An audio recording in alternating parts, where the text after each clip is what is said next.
ഇന്ന് ബീഫ് കൊണ്ട് നല്ലൊരു എരിവിറച്ചിയുടെ റെസിപ്പിയാണ് കാണിക്കുന്നത്. 1 കിലോ ബീഫിന് 4 ടീസ്പൂണോളം മല്ലിയും ഒരു 10-12 എരിവുള്ള മുളകും, ഉണക്കമുളകും, ഒരു 6-7 കാശ്മീരി മുളകും കുറച്ച് ചൂടുവെള്ളത്തിലൊന്ന് 1 മണിക്കൂറൊന്ന് കുതിരാനായിട്ട് വെക്കുക. ഇത് 1 മണിക്കൂർ തന്നെ വെക്കണം, നല്ലതായിട്ട് കുതിർന്ന് കിട്ടണം. ഇനി നമുക്ക് വേറെ പാൻ അടുപ്പത്ത് വെച്ചിട്ട് ഇതിനകത്ത് ഇത്രത്തോളം മസാലകൾ ചേർത്ത് കൊടുക്കാം. കുരുമുളക്, പെരിഞ്ജീരകം, കറുവപ്പട്ട, ഗ്രാമ്പു, സാദാ ജീരകം, ബേ ലീവ്സ് ഇത്രത്തോളം നന്നായിട്ട് ചൂടാക്കി എടുക്കുക.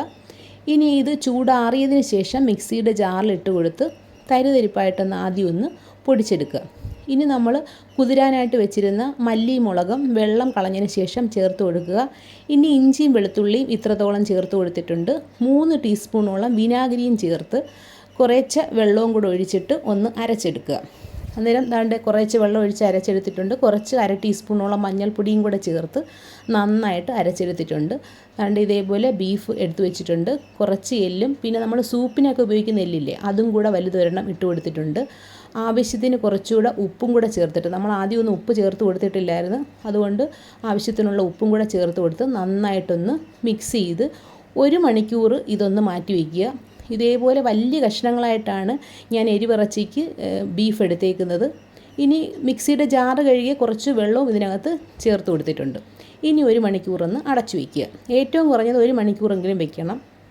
ഇനി നമുക്ക് ഒരു കുക്കർ അടുപ്പത്ത് വെച്ചിട്ട് വെളിച്ചെണ്ണ ഒഴിച്ചു കൊടുക്കുക.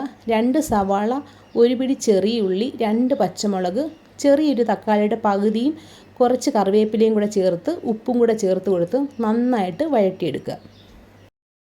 ഇത് നന്നായിട്ട് വഴന്ന് വന്നതിന് ശേഷം നമുക്ക് നമ്മുടെ ഇറച്ചി ഇതിനകത്തോട്ട് ചേർത്ത് കൊടുക്കാം. എന്നിട്ട് നമ്മൾ ഒരു 5 മിനിറ്റ് ഒന്ന് മീഡിയം ഫ്ലെയിമിൽ വെച്ചിട്ട് ഇതേപോലെ നല്ലപോലെ ഒന്ന് മിക്സ് ചെയ്തെടുക്കും. എന്നിട്ട് കുറച്ചുകൂടെ ഒരു 1/2 ഗ്ലാസ് വെള്ളവും കൂടെ ചേർത്തിട്ട് അടച്ചു വെച്ചിട്ട് ആദ്യം ഒരു വിസിൽ വരുന്നിടം വരെ വെയിറ്റ് ചെയ്യുക. വിസിൽ വന്നതിന് ശേഷം ലോ ഫ്ലെയിമിൽ ഞാനൊരു 10-15 മിനിറ്റാണ് വെച്ചേക്കുന്നത്. അപ്പോഴത്തേക്ക് ദാണ്ട കുക്കറിൽ ആ പ്രഷറെല്ലാം പോയതിന് ശേഷം കുക്കർ തുറന്ന് നോക്കിയപ്പോൾ നല്ല ടേസ്റ്റി ആയിട്ടുള്ള എരിവിറച്ചി തയ്യാറായിട്ടുണ്ട്. ഈ റെസിപ്പി ഇഷ്ടപ്പെട്ടാൽ തീർച്ചയായിട്ടും ലൈക്ക് ചെയ്യാനായിട്ട് ആരും മറക്കരുത്. അതേപോലെ ഫോളോ ചെയ്യാനും ആരും മറക്കരുത്. അന്നേരം നമുക്ക് അടുത്ത വീഡിയോയിൽ നല്ല നല്ല റെസിപ്പികളുമായി വീണ്ടും കാണാം.